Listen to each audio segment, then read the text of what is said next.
Just give me a moment, please.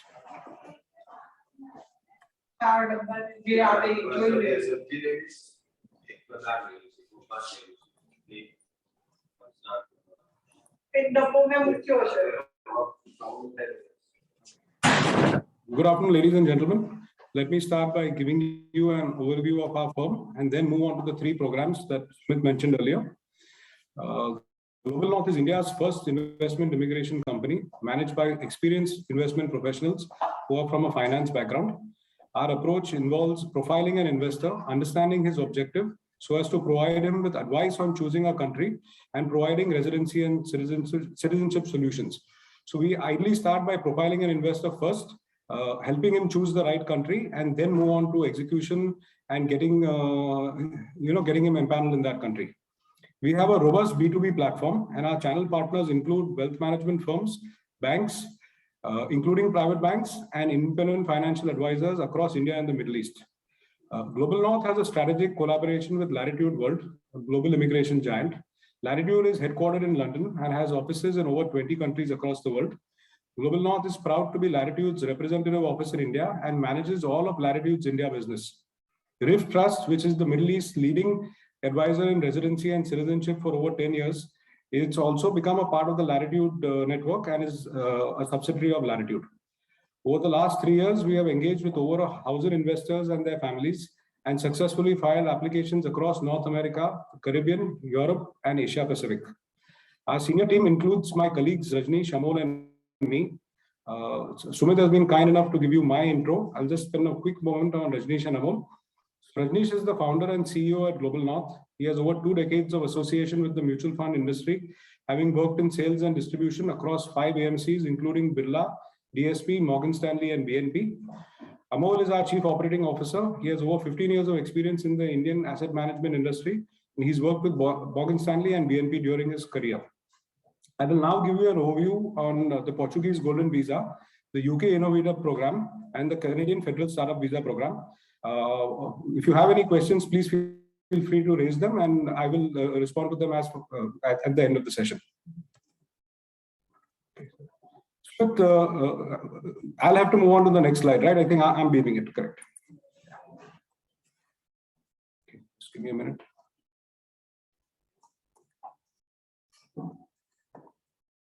So the slide is visible, right? Yes, the slide is visible. Portugal Golden Visa. Portugal Golden Visa. Okay. So Portugal is one of Europe's most historically influential countries with a rich past of global exploration and trade. Portugal is an extremely family-friendly nation, and the Golden Visa program extends to dependents, providing an excellent option for families seeking a European base. English is widely spoken in the country, which makes it a very, very convenient option for Indian families. The Golden Visa program provides a possible route to Portuguese as well as European Union citizenship after 5 years. Residents of Portugal enjoy visa-free travel and access to the 26 Schengen countries. The Golden Visa program was launched in October of 2012, and over 25,000 families have applied for this. More than 10,000 families have already received their Golden Visas, and it's become one of Europe's most popular residency programs, and it's available to all non-EU nationals. The program requires the main applicant to invest in the country in return for a residence permit. So, ideally, who would be interested in Portugal? So, families who want to have a plan B or a backup plan. So, when we say plan B, technically, families who want to continue their life in India, but they want to parallelly apply for the Portuguese Golden Visa and keep the meter ticking. So how it works is that Indian families continue their life in India, they make an investment into Portugal, and they continue their residency by physically visiting Portugal for only 7 days a year or 14 days across 2 years. So this is a very, very unique option. There are several programs across the world, including Europe, but Portugal is the only one that gives you an option of visiting for Portugal for just 7 days a year / 14 days across 2 years. And at the same time, continuing your life in your home country, in this case, India. How the program works is after 2 years, if you've maintained the investment and if you've kept visiting Portugal for 7/14 days, your Golden Visa gets renewed in the 2nd year. Similarly, in the 4th year, your Golden Visa gets renewed one more time. And at the end of 5 years, if you maintain your residency, you're eligible to apply for Portuguese citizenship. The only additional requirement at that stage is that you need to be able to speak level A Portuguese. Level A Portuguese is very basic. It's akin to being able to order a meal in a restaurant. So this is a very, very popular program. Several of our investors have opted for it. I would say it's as popular as the US currently, given the pandemic and how the world has panned out over the last couple of years. Several families want to have a plan B. So you continue life in India, and should the need arise, if you feel that India is going through a third wave, fourth wave, and cannot, you find it untenable and viable to continue in India, you can just move baggage overnight and relocate to any top city in Portugal. Even with the pandemic in place, families were able to travel because technically, as a golden visa and a permanent resident, you're going home. Once you've got during these first 5 years, while you have the residency in place, you can visit any of the 26 Schengen member countries. You can spend up to 90 days there in a block of 6 years. So technically 180 days a year can be spent across Europe in other countries. During this time, you can live, start a business, or work in Portugal, but you cannot live in the other European Union or Schengen countries. At the end of the 6th year, once you have the citizenship in place, you can then move to any of the European countries and you can start a business, you can live there, your children can take up education in any of these EU countries. So this is a very, very popular option for Indian families who have young children, even older children, to apply, continue your life here, and then at the end of the 5th year, convert to citizenship and relocate to Europe. I'll speak a bit now about the investment options. So there are 4 options on the real estate side available in Portugal. So the first option is a 500,000 euro option into any real estate property, freehold property, residential or commercial across the country. The second option is a 350,000 euro investment into any redeveloped property which is more than 30 years old in any of the metro cities. So by metro cities, we mean Lisbon, Porto, and the coastal area of the Algarve. The third option is a 280,000 euro investment into any redeveloped property more than 30 years old in any city other than Lisbon, Porto, and the coastal area of the Algarve. And the fourth option is a 500,000 euro investment into a private equity fund, which will then take your capital, and the underlying investment will be real estate. So 2 things to mention here.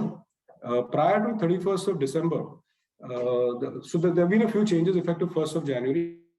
2 key changes is that the fund option went from 350,000 euros to 500,000 euros. So the fund was becoming a little popular. So the Portuguese government decided to raise the investment limit from 350K to 500K. The second major change that the Portuguese government made was that the 500,000 euro freehold property that you can hold, it now cannot be in Lisbon, Porto, or Algarve. So over the last 10 years, several families have chosen to buy physical real estate in these 3 cities, which led to the ratio and the investment ratio being skewed across the country. So now if you want to buy a real estate property directly, then you would have to buy it in one of the non-metros. Even prior to 31st of December, our recommendation has always been to go ahead with a 350 or a 280 option and not to buy your own property. A couple of key reasons is that there is a huge markup on the actual value of the property because the seller knows that the investor needs to invest 500,000 euros.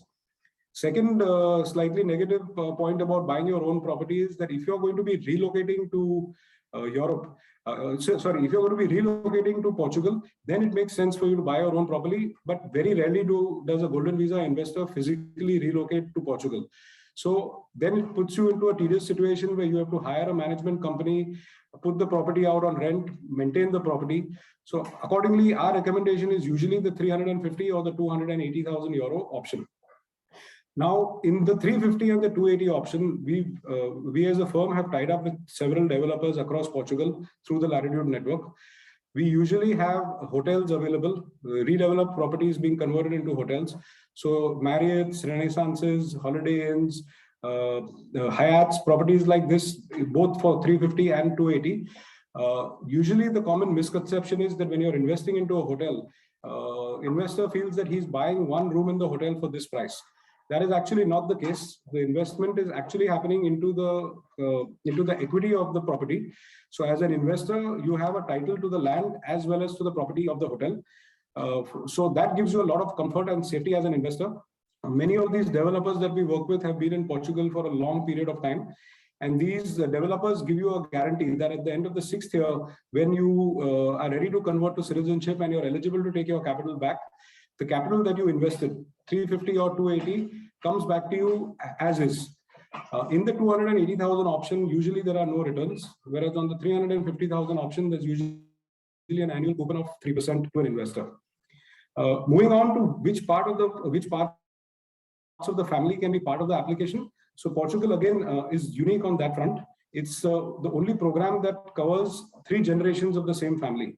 So children under the age of 21 can be included in the application along with the applicant and his spouse, and also the parents as well as the spouse's parents can be included in the application. Should the parents be above 66, then they are automatically considered as part of the application. They do not need to, prove any kind of dependency. But if they are less than 66, then yes, they would need to prove dependency on the investor, the principal investor. Similarly, even children over the age of 21 can be included in the application. However, if the children are more than 21, then they would have to prove dependency on the investor, and they would need to be full-time students throughout the process for the next 5 years. Now, some of the key benefits of the Portuguese program. So you can live, study, work, carry out life in Portugal should you wish to. You can get residency in a very short period of time, in around 6 to 9 months. You can have your golden visa and your residency in place. European Union citizenship in the 6th year, which is a very, very powerful, the Portuguese passport is a very powerful travel document. You also, apart from the fact that it allows you to live and work, settle in any part of Europe, go to college in any part of Europe, the other key advantage is that it gives you visa-free access to 187 countries across the world, including visa on arrival in the US, which is very rare. This makes it the 5th strongest passport in the world. Lastly, Portugal has a E2 treaty with the US, which basically permits Portuguese citizens to set up a business in the US, and you can then settle in the US and continue living there as long as the business is in existence. So I'll pause here. Sumit, do you want to take up questions on Portugal at this stage, or should we move on to the next country and keep the Q&A for the end? I think we can gauge the interest for the Portugal because we already have 2 questions for Portugal. So I just take up the question by Mr. Rakesh Khanna. Do we have to learn Portuguese language for the PR? That is the first question. So Portuguese language is not required for the PR. For the PR, I'll just spend a couple of minutes, detailing the process. Mm-hmm. So you need to provide very, very basic documentation to the Portuguese government. Simple KYC, unlike the US, where there is a very stringent check on the source of funds. It's quite simple here. Mm-hmm. You need to show you need to show that you have the necessary capital to invest. Once the capital is once you've submitted your basic documentation, you will then have to get a bank account open in Portugal with a nationalized bank. Mm-hmm. Reason for opening it with a nationalized bank is that the nationalized bank will inform the Portuguese SCF that you're fit and proper. The KYC check has been completed and you're fit and proper for a golden visa. And once bank account is open, process normally takes around 1.5 to 2 months. You transfer the capital there. The lawyer will make the investment into the property on your behalf, and immediately you can apply for the golden visa. So it's a very simple process. In 3 to 4 months, your application goes through. Further 4 to 5 months, you've got your golden visa in hand. So no language test whatsoever at the time of applying for the PR, or in the 2nd and the 4th year when you renew the PR. Language test will only come up in the 6th year, specifically when you go ahead with application for citizenship. And like I mentioned earlier, it's very, very basic Portuguese that you need to be able to speak. So ordering a meal in a restaurant, if you can do that, that's good enough. Got it. So only at the stage of citizenship that you apply for, then you need a language test for as a Portuguese language. Absolutely. Okay. Absolutely. Got it. So next question by Mr. Khanna is, can I buy property in Lisbon area for PR?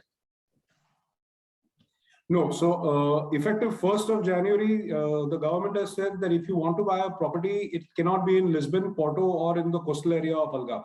So it's got to be in one of the smaller cities like an Evora or a Madeira or an Avares. But Lisbon, unfortunately, has now been removed because over the last 10 years, they've received so much golden visa capital into Lisbon that, the ratio has become quite skewed. So from effective 1st of January, you cannot buy freehold property in Lisbon to qualify for the golden visa. Got it. Okay. So next question by Mr. Parekh. Is the visa-free travel to 186 countries only if you have a Portuguese passport, or is it applicable even if you have a residency permit? That's a great question. So the residence permit will allow you visa-free access to the 26 Schengen countries. The 187 countries globally will be available only once you've got the Portuguese passport. So 6th year onwards. Got it. So that's why, Sumit, it's an excellent plan B option, because not too many people will move to Portugal and want to live there, the way they do with the UK or a Canada or a US. So it's ideally for those investors who want to continue their life in India and at the same time have their meter ticking in Portugal. So that at the end of 5 years, you have the option to convert to a citizenship and then get all the benefits of a Portuguese citizenship, which is visa-free travel to 187 countries, including visa on arrival in the US. And also the option to relocate to Europe, any part of Europe, any EU country, and start a new life there. Got it. Correct. Correct. So even the requirement of staying in Portugal is very minimal. It's like 7 days a year. That has to be fulfilled. That's right. Correct. So what you actually do is you can go to Portugal once every 2 years. So you can have a family holiday there, 14 days across 2 years, not necessarily 14 days or 7 days in a row. So as long as you've got the stamps on your passport, you've sent 14 days there over 2 years, you're eligible for your first renewal at the end of the second year. Got it. Absolutely. Next question is by Shruti. Will the property we invest in be pre-leased, or else do we have the option to lease it? Sorry, you mean lease the property after you purchased it? I think that is the question. Yeah. So yes, once you bought the property, you have the option of giving it out on rent. That's what most of the investors do. Got it. But again, Sumit, one thing to mention here is maintaining the property Portugal, giving it out on rent while rent comes are fairly decent. One thing to note is that you would have to pay tax in Portugal on the rental income, because that's income being generated in Portugal. And second is, our experience over the last several years leads us to believe that unless you're actually going to go and live in Portugal in your own property, the hotel option is a far more viable and easier option.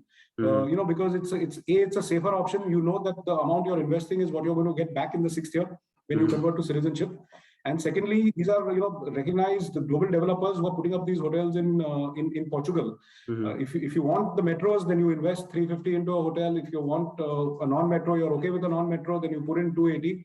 And you have a title to the land as well as to the property of the hotel, which is makes your investment very, very safe.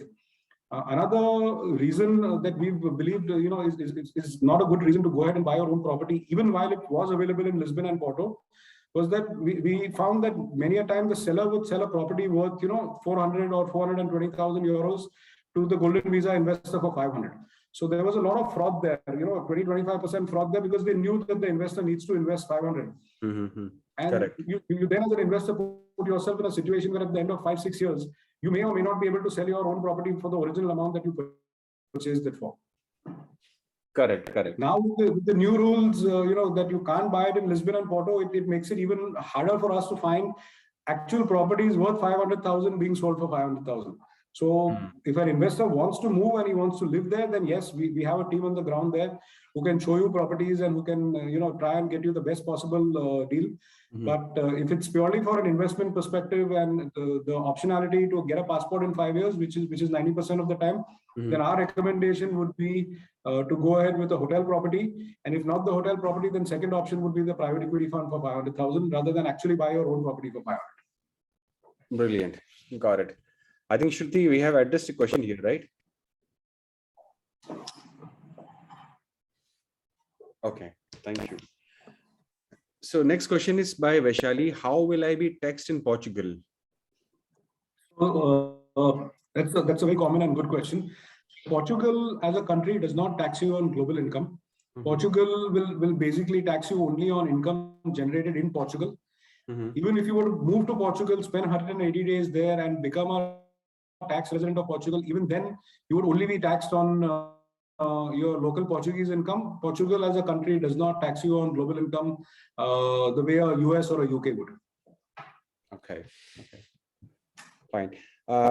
So if we have any other questions for Portugal, we can get back to it again.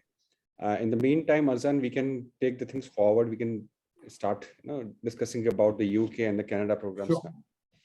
So let's move to UK. So the UK is one of the most connected countries in the world, highly desirable destination for private clients. London, as everyone knows, is the business and cultural capital of the world. It's a phenomenon that attracts people of virtually every nation. Although the UK has now left the EU, Brexit has gone through after more than 4 decades of membership, there's no reason to believe that the UK's influence in the world will wane. Specifically for Indians, UK always remains one of the top 3 countries of choice. The entrepreneurial spirit of UK, the high standards of education and governance, they are set to stay as a nation. And the nation looks towards a broad-based set of international relationships. Until last week, the UK had 2 investment-based programs, the Tier 1 investment program and the Innovator program, which I will be discussing today. So the Tier 1 program, very shortly and in brief, it required an investor to put in £2 million worth of financial assets in the UK. Again, a challenge for Indians keeping LRS limits in mind. But this program was being used by miscreants. So last week, the UK discontinued this program, thereby leaving the Innovator program as the only recognized investment program in the UK. We are very proud to say that this program has been in existence for the last 3 years, and our management team at Latitude has been involved with the UK government in devising this program. They've had their inputs into this program, and they've worked with the UK government in putting this program in place. So the UK Innovator program requires an applicant to have a business idea that has been endorsed by an endorsing body. An endorsing body is an organization, there's around 35-40 of them in the UK, that has been approved by the Home Office. And their job is basically to assess ventures and show that these ventures meet the UK Innovator criteria of innovative, viable, and scalable. So how the program works is that you need to either set up your own company or you need to invest into an existing startup in the UK. And against that investment, you are eligible for a 3-year work permit. If you fulfill certain criteria, which I'll discuss shortly, then that work permit can be converted into an ILR in the 4th year. So ILR basically stands for indefinite leave to remain, which is similar to a permanent resident in Portugal or in the US. So in the UK, a permanent residency is known as an ILR, and in a short period of 4 years, you can have an ILR in place if you meet the criteria that have been set up under the program. So how this works is you need to be at least 18 years of age, and you need to invest a minimum of £50,000 into a new business in the UK. So at GlobalNorth and Latitude, what we do for you is we take your CV and we give you 2 options.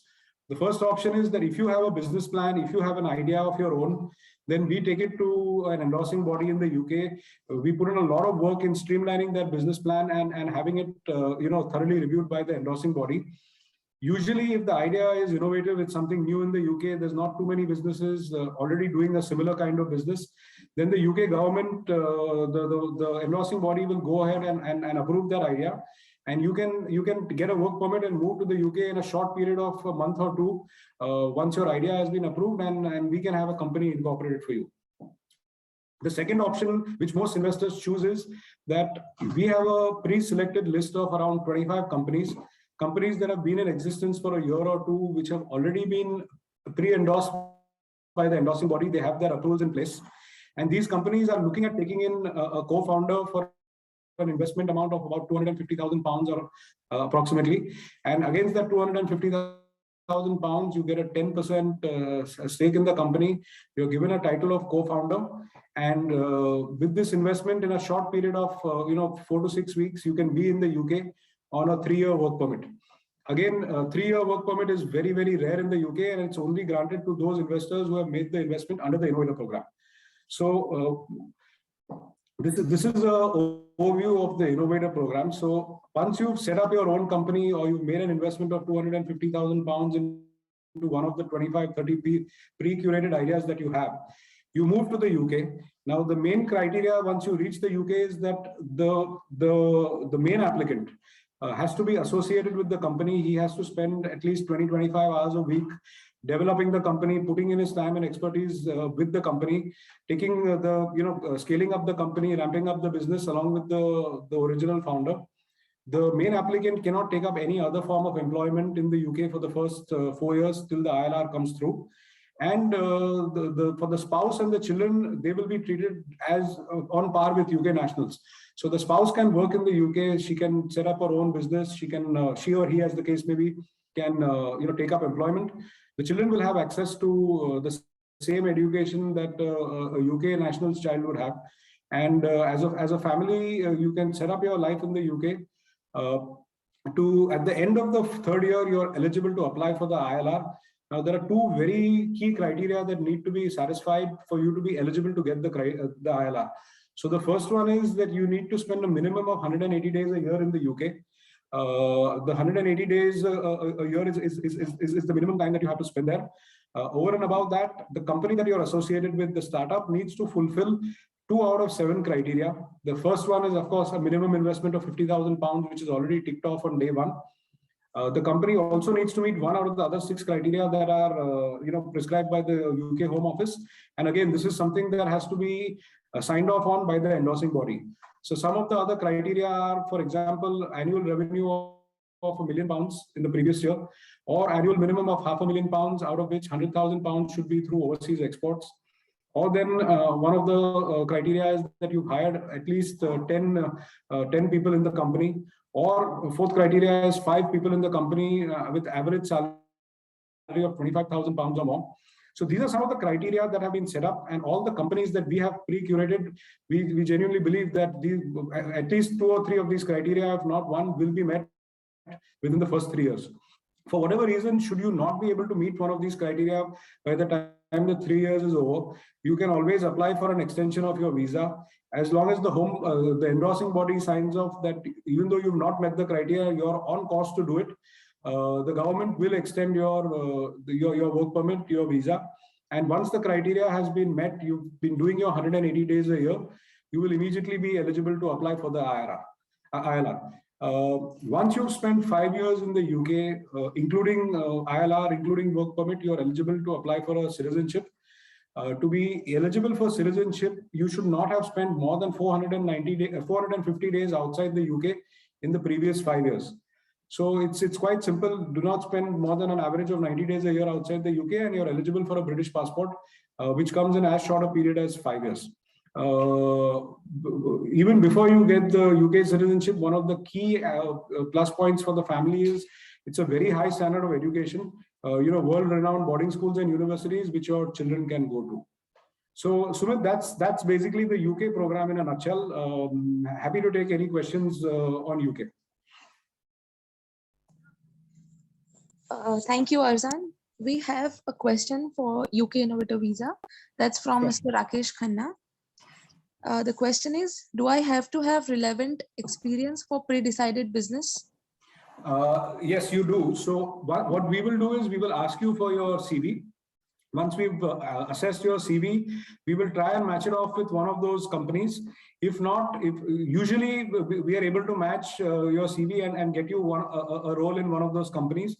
If for whatever reason we can't, then we will find another company for you. But rest assured, I mean, matching your CV with the company is with the right company is something that we do, and we will find you a company which is pre-approved, which has a approval from an endorsing body in place, and get you to invest into that company and have you in the UK very, very shortly.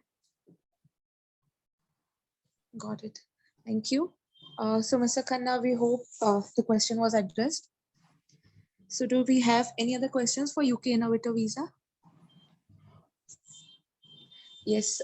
So, we have one more from Mr. Sure. Parikh. The question is, after obtaining UK residency, would I need the visa to travel to EU Schengen countries? Yes, post Brexit, now you would need a Schengen visa to travel to other parts of Europe, because UK is no longer part of the EU, and accordingly a visa would be required. Got it. However, you can freely travel across the 4 countries of the UK. So Northern Ireland, Scotland, Wales, and England are included. So you can freely travel across these 4 countries. Also, once you become a UK citizen, there is a treaty between the UK and the Irish governments, which goes back a few generations. So when I say Irish, I'm talking about the Republic of Ireland and not Northern Ireland, which is part of the UK. So a UK citizen is also deemed to be an Irish citizen, which means you can also consider moving to Ireland, and you will have free access to Ireland once you become a UK national.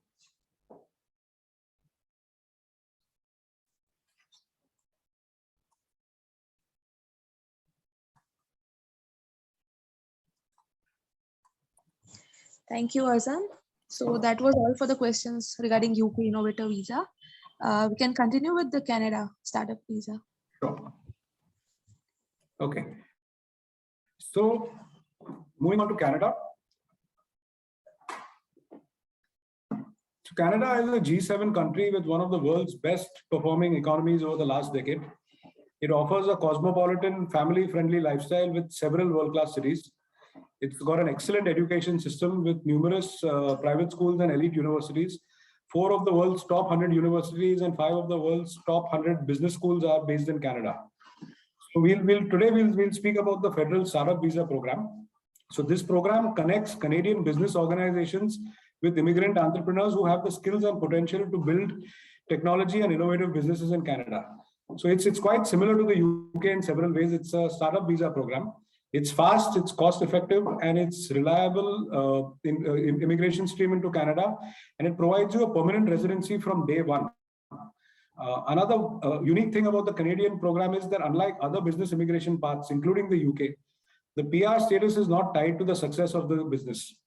So under this offering, the client becomes a 10% owner of the startup and is required to partake in incubation, training, general management meetings, and he will provide advice and use his expertise, in helping the promoter of the business ramp up the business.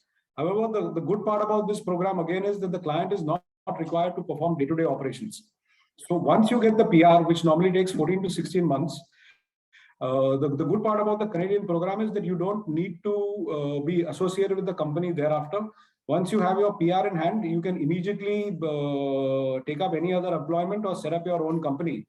So in this, in the Canadian SUV program, basically you need to invest in a business that is innovative. It creates jobs for Canadians, and it can compete on a global scale. Now, who are the investors who are ideally looking at Canada? So like UK, Canada is for those people who are looking for a better quality of life and who are looking at relocating in the near future.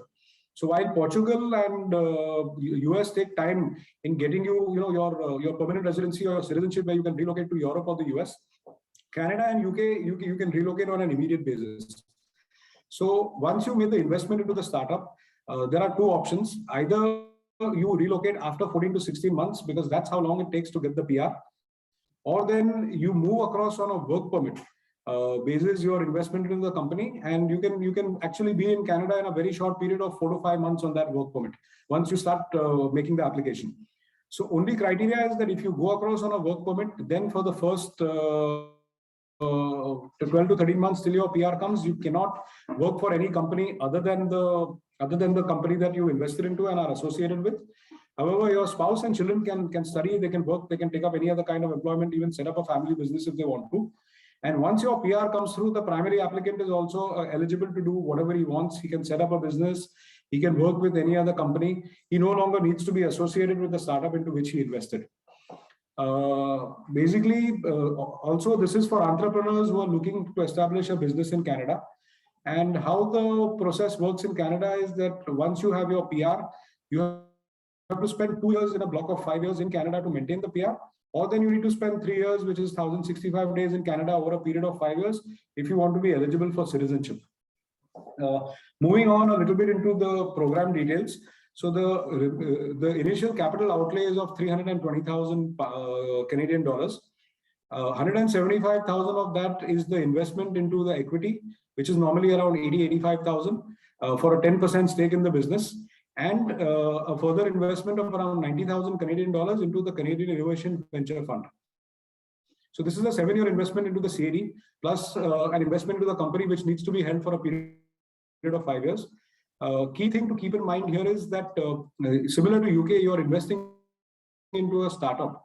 So there will be a certain amount of risk to the capital because technically you need for the startup to do well for you to be able to get any sort of return or your capital back at the end of the process.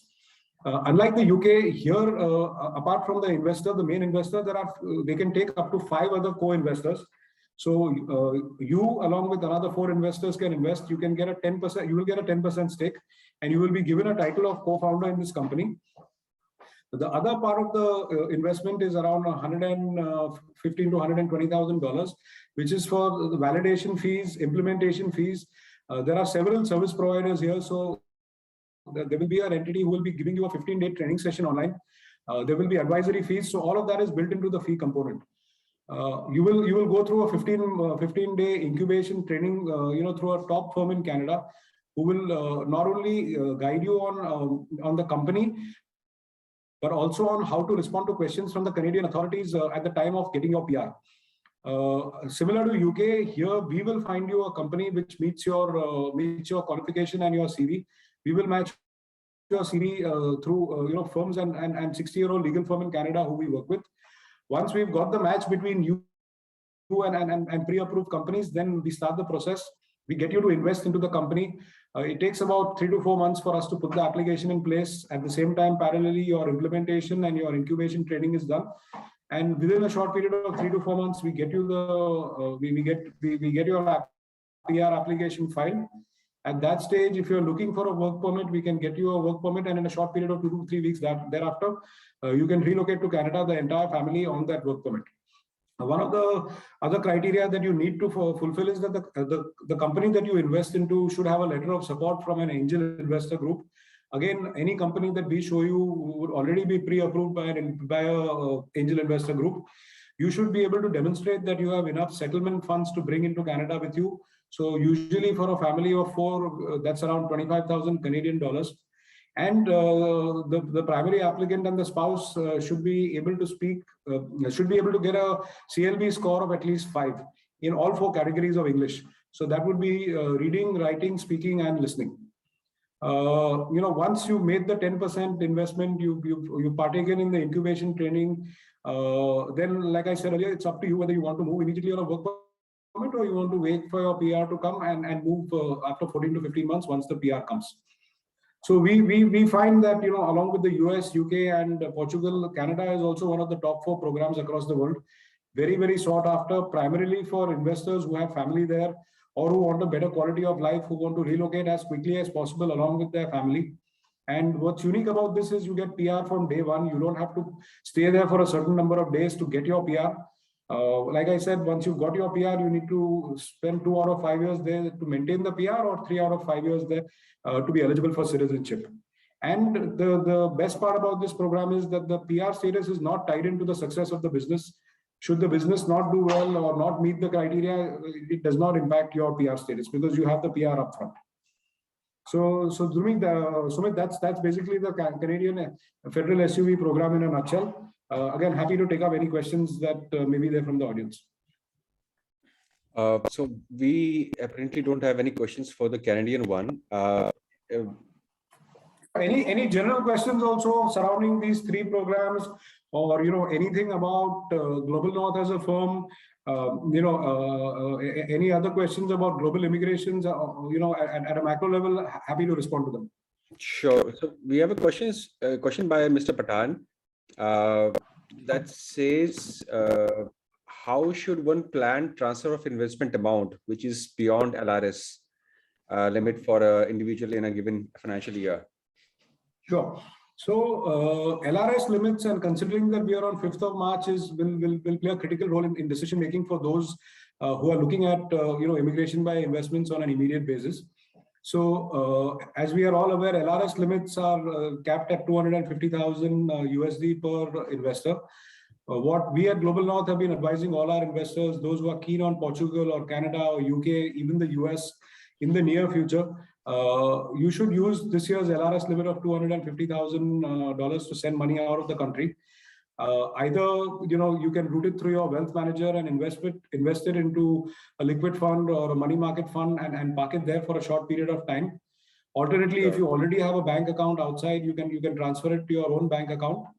Third option is that ICICI Bank has a very, very good and unique option where you can open an account online in a very short period of time, 3 days with ICICI London. It can be a GBP account or it can be a USD or a multi-currency account. And before 31st of March, our recommendation to investors would be that you should send 250,000 USD equivalent out so that you can then proceed with your application in April or May and not lose out on the opportunity. Otherwise, you would then have to defer your decision to April of 23. So people who are serious, people who are keen on doing this in the near future, recommendation would be to send the money out even while you're taking a decision on which residency, which country, so that when the time comes, once you've taken the decision, even should it be in June, July, money is already out and you have the option of going ahead with your investment. Correct. That is before 31st of March, we can take advantage of LRS and 1st Absolutely. of April.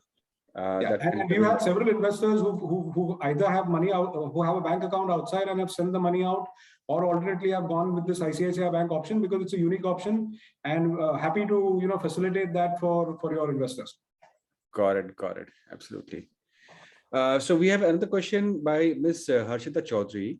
What is the safety of investment in case of Golden Visa program? Will I get back as in the US EB5 program? So the Portuguese Golden Visa program, like I mentioned, the 280,000 and the 350,000 options that we have, these are by renowned developers, global developers who give a guarantee that in the 6th year when you convert to citizenship, you will definitely get your capital back.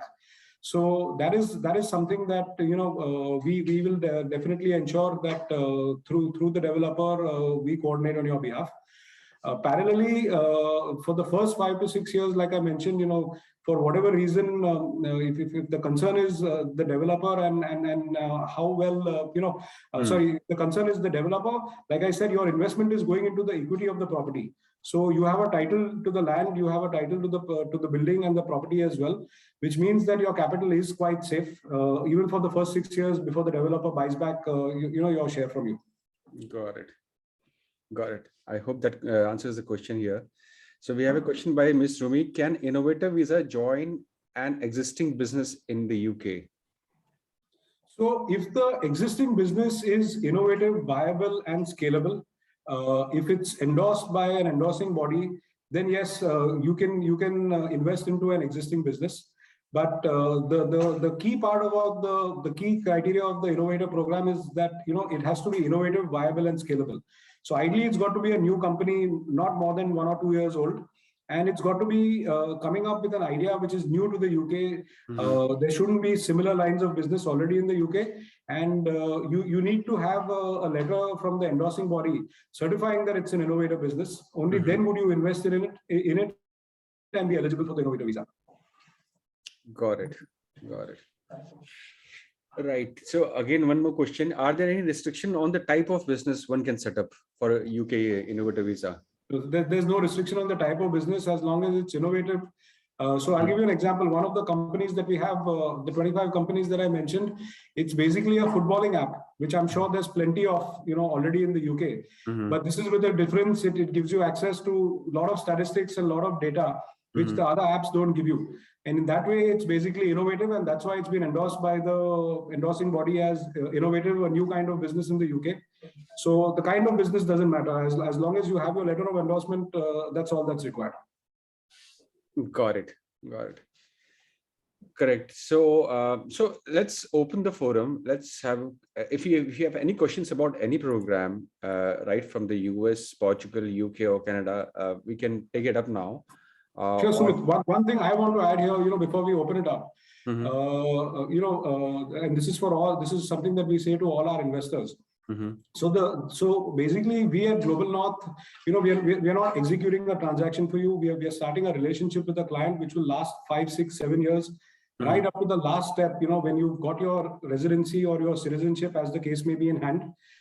Even after you've got your citizenship and right through the journey, there are several ancillary services that an investor requires. And it's a one-stop service. It's a one-stop shop from our end. Once you enter our doors, everything on behalf of the investor, from documentation right up to coordination with authorities, speaking to overseas lawyers, overseas fund managers, doing the investment, everything is coordinated end to end by our team. When I say ancillary services, some of the additional things that we provide to our investors is, for example, in Portugal and Canada, at the time of making your application, the Portuguese authorities, the Canadian authorities will ask you for documents like a police clearance certificate for all family members who are above the age of 18. In the case of Portugal, those police clearance certificates will be required from your country of origin as well as your country of residence. You will need a birth certificate for the children. You will need a marriage certificate for the applicant and his spouse. In the case of Portugal, the marriage certificate needs to be issued on a current date. Birth certificate needs to be issued on a current date. And as you would understand and appreciate, these are very, very tedious tasks for an investor, an HNI and ultra HNI to do. So all of this processing, all of this coordination is done by our team. Even in certain cases, if the marriage has not been registered, which is the case for couples, who got married prior to the 1980s. So getting a marriage solemnized, getting the marriage certificate issued for the first time, 30, 40 years after the marriage is done, it's a tedious task, but it's included in our scope of services. And we will handle the client and do all these ancillary services for him. Similarly, once he's got his overseas passport, the regulations say that you have to surrender your Indian passport within 14 days because India doesn't allow you dual citizenship. So surrendering the Indian passport, immediately applying for an X1 Indian visa so that you have an access to India, and then applying for an OCI card on behalf of the investor. These are all services that we take care of on behalf of an investor. Brilliant. So it's like a one-stop solution for the investors to engage with. So for the UK innovator visa, Arzan, if the business idea exists somewhere else in the world, but not in the UK, does that count as an innovator visa? Unfortunately, no. It's got to be in the UK because you're promoting job creation and you're promoting the UK economy. Okay. So it could exist somewhere else, but for the UK one, that will be subjective if I'm not correct. So what you can do is, if your business is doing well overseas, you can always create a subsidiary in the UK. We can help you do that. We've done that for almost a dozen investors. We can help you create a subsidiary in the UK. As long as it's new to the UK, it's innovative, viable, scalable. That's fine. You can go ahead with the innovator visa. I actually meant something else. So I was asking, like, let's say if the idea exists somewhere else in the world and then you kind of replicate it and bring it to the UK, does that count as innovator? Or if the idea exists somewhere in the world, like, you cannot use that in the UK? As long as there's no similar idea in the UK, that's good enough. So if it's elsewhere and you're setting it up for the first time in the UK, that's fine. Okay. Thank you. Brilliant. Yeah. Anyone else would want to know? We can contact us directly on the email or the phone numbers that we'll provide to you. If you have any questions afterwards. Yeah, I think that's about it from our side.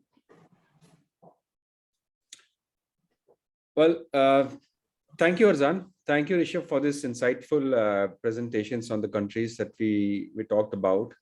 Investor immigration program is relatively new in India, and it's getting a lot of traction lately, and people are trying to understand how does it work. And in a long term plan, most of the Indians find it very useful. So if for anything else, please contact us, me or Xumit, or you can contact directly Arzan and Rishabh for any questions that you have. We will be doing this kind of presentations periodically, and we'll keep updating you about what exactly is going on in this space. So thank you, everyone. Thanks for your time. We look forward to have a business with you again. Sure, Sumit. Thank you for this opportunity. Looking forward to working with you and all your investors. Any queries that you all have, any interaction, I'm more than happy to get onto a call or a meeting. Thank you, Arzan. Thank you. Thank you, Sumit. Thank you, Rishabh. Okay.